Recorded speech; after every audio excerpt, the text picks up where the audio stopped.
বিয়েটা একটা ঝামেলা, এ কথা তুমি ভাবছো কেন? শ্রেষ্ঠার মতো একজন শিক্ষিত মেয়ে তার এই বাড়িতে আসার দরকার। একজন শিক্ষিত বউ হলে বাড়ির চেহারাটাই বদলে যাবে। অশিক্ষিতদের নিয়ে বাড়িটা ভরে গেছে। ভাগ্যিস অশিক্ষিত বাড়িটা ভরে গেছে। অশিক্ষিত মানুষগুলো আছে বলেই তো শিক্ষিত মানুষদের ভুলগুলো মাঝে মধ্যে ধরিয়ে দেওয়ার চেষ্টা করছে। নইলে আবার যদি একজন শিক্ষিত মানুষ আসতো তখন তো নিজেরাই পিঠ চাপড়াতো, কেউ তো কারোর ভুল ধরিয়েই দিত না। অবশ্য ধরিয়ে দিতে পারতও না। তুই কি বলতে চাইছিস বলতো ছোট? দাদার মুখে মুখে কথা বলছিস, ব্যাপারটা কি তোর? দিদিভাই, দাদা তো আমাদের দিকে তাকিয়েই বললেন যে আমরা অশিক্ষিত। আর আমি কি বলেছি? আমি দাদাকে বললাম যে আপনি শিক্ষিত, মানে তোমরা সবাই শিক্ষিত। কি দিদিভাই, তোমরা শিক্ষিত তো? শিক্ষিত না? বাড়াবাড়ি করছে দাদা, খুব বাড়াবাড়ি করছে। কেন এত বাড়াবাড়ি করছে বুঝতে পারছো তো? মানে কার প্রভাবে করছে? না, আমার সেই ক্ষমতা নেই ছোটকা। ছোট কাকি সব দিক থেকে আমার চেয়ে বড়, বয়সে, জ্ঞানগম্যিতে, বোধ বুদ্ধিতে। আমি তাকে কিছু শেখাতে পারি না। আচ্ছা, তোমার এরকম কেন মনে হয় বলো তো, যে আমাকে কেউ শিখিয়ে দেবে তারপরে আমি বুলিয়ে আড়াবো? না গো, আমাকে কেউ কোনো কথা শেখায়নি। আমার যেটা মনে হয়েছে বলা দরকার, আমি ঠিক সেটাই বলছি। শোনো ছোটকা, কাট্টু সব, আমার বিয়ে ব্যাপারে কোনোদিন তুমি কোথাও গিয়ে কোনো আলোচনা করো না। আর করি? আমার কি মাথা খারাপ নাকি শঙ্খ? আমার কি এটুকু মান সম্মান নেই?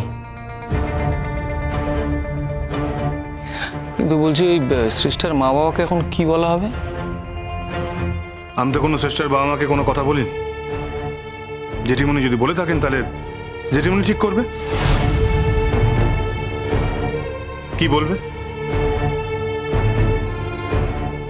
বলিনি মানে? তুমি বলেছো তোমরা যা ঠিক করবে তাই হবে, তোমার কোনো অমত নেই। সেটা শুনেই তো আমি শ্রেষ্ঠার বাবা মার সঙ্গে কথা বলেছি।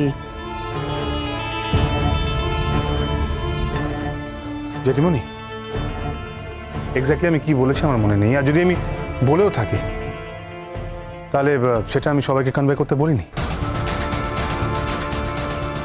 হ্যাঁ, জীবনের প্রত্যেকটা দিন এক হয় না, তাই সেই ব্যাপারে আজকে আমি সমর্থন করতে পারছি না। তাই আমি এই বিয়ে সংসার এসবের মধ্যে পড়তে চাই না। It's very simple. মহারাজ, তোমার তো বিয়ের বয়স হয়ে গেছে।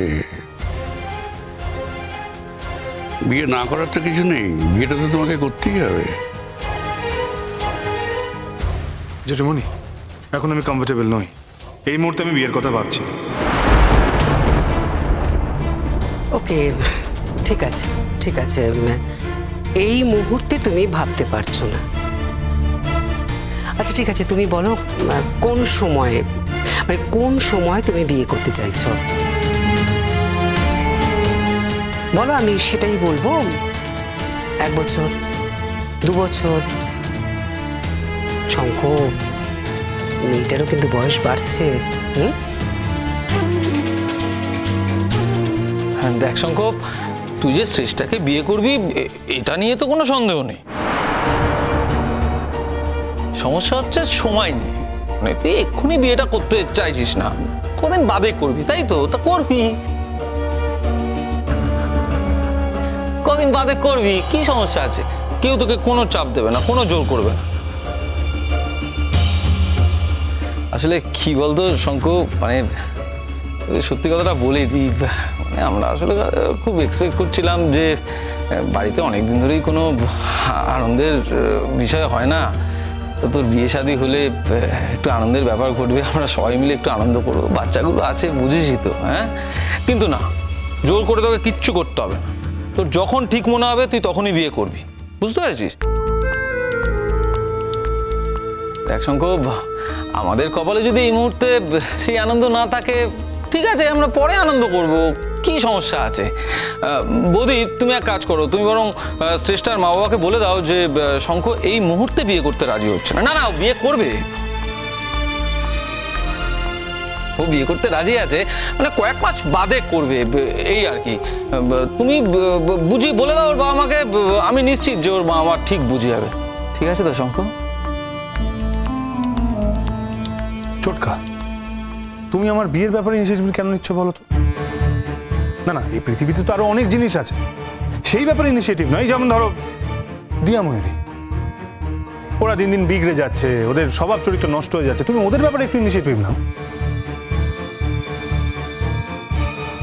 তুমি ওদেরকে প্রপারলি গাইড করো, তাতে আখিরের লাভ হবে।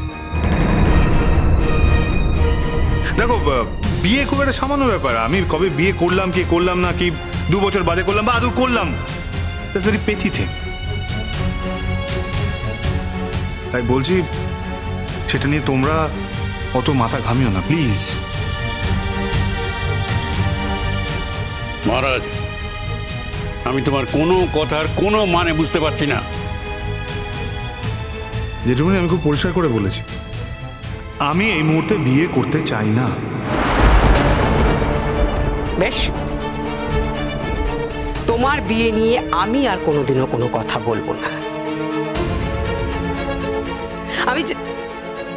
আমি জানি জানি অনেককে এখন তোমার বলার জন্য আছে।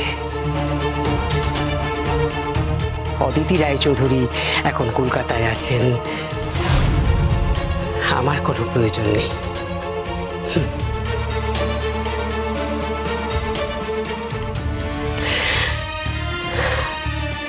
তোমাকে একটা কথা আমি পরিষ্কার বলে দিচ্ছি, শঙ্কর বিয়ে নিয়ে আর কোনো উদ্যোগ নিতে তুমি আমাকে কখনো আর বলবে না, ঠিক আছে? আরে শোনো শোনো শোনো, রাগ করে চলে গেলে হবে? এরা সব ছেলে মানুষ, দায়িত্ব নিতে ভয় পাচ্ছে, বোঝাতে হবে তো নাকি? কোথায় যাচ্ছ কোথায়? আরে শোনো, হ্যাঁ কি যে করলি না শঙ্খ, দাদা বৌদি দুজনকেই একসঙ্গে রাগিয়ে দিলি। জানিস না, বৌদি একবার রেগে গেলে সহজে রাগ কমতে চায় না। ঠিক আছে, তুই কোনো চিন্তা করিস না, আমি দেখছি কি করে। বৌদি মাথা ঠান্ডা করে আসছে। বৌদি, বৌদি,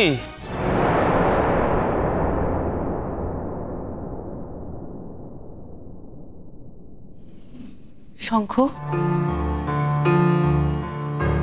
বলো বৌদি ভাই।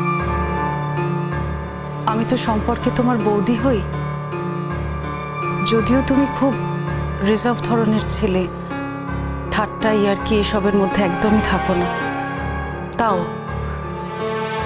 বৌদি হওয়ার লাইসেন্সেই একটা কথা বলছি। তোমার একটা কথা জিজ্ঞেস করছি শঙ্খ, তুমি কি শ্রেষ্ঠাকে বিয়েটা করতে চাও কি চাও না? হঠাৎ এই প্রশ্ন? শঙ্খ, দেখো, সম্পর্কে তো আমি তোমার কাকিমা হই। আমার মনে যদি কোনো প্রশ্ন থাকে, তুমি যদি ভাবো আমি সেটা করতে পারবো না, তাহলে কিন্তু তুমি ভুল ভাবছো। আমার মনে হয় তুমি কিছু বলতে চাইছো, কিন্তু তুমি স্পষ্ট করে বলতে পারছো না, তাই তো? না, আমি কিছু বলতে চাইছি না। আমি এটা বলতে চাইছি যে আমি এখন বিয়েটা করবো না। এখন করবে না, পরে করবে? না করতে পারি, এসব বিয়ে শাদী ভালো লাগছে না। এটা তো কোনো কথা হলো না শঙ্খ।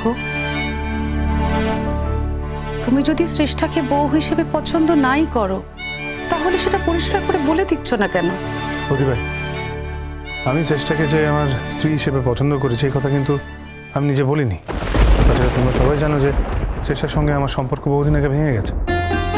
শ্রেষ্ঠা যে এই বাড়িতে আসছে বা আমাদের কলেজে টিচার হিসেবে জয়েন করেছে, সেটা আমার ডিসিশন নয়। That's not my decision. আমি তো শ্রেষ্ঠের সাথে বিয়ের ব্যাপারে কোনো কথা বলিনি। জেঠিমণি সেনকে কি বলছিল আমি আনমাইন্ডফুলি বলে দিয়েছি, হ্যাঁ যা ইচ্ছে তাই করো। সেটা যে এর মধ্যে এতদূর ছড়িয়ে যাবে সেটা তো আমি ভাবতে পারিনি, আমার কল্পনাতে ছিল না। ছড়িয়ে যাওয়ারই তো কথা শঙ্খ। দেখো, তুমি শ্রেষ্ঠাকে বিয়ে করতে চাও কি চাও না সেটা আমি জানি না, কিন্তু শ্রেষ্ঠা তোমাকে বিয়ে করতে চায়, আর এবারের সবাই সেটাই চায় শঙ্খ। আমার মতো একজনকে বউ করে এই বাড়িতে এনে যে ভুলটা ওনারা করেছেন, শ্রেষ্ঠাকে বউ হিসেবে নিয়ে এসে সেই ভুলটা ওনারা সংশোধন কি সব বলছো বৌদি ভাই?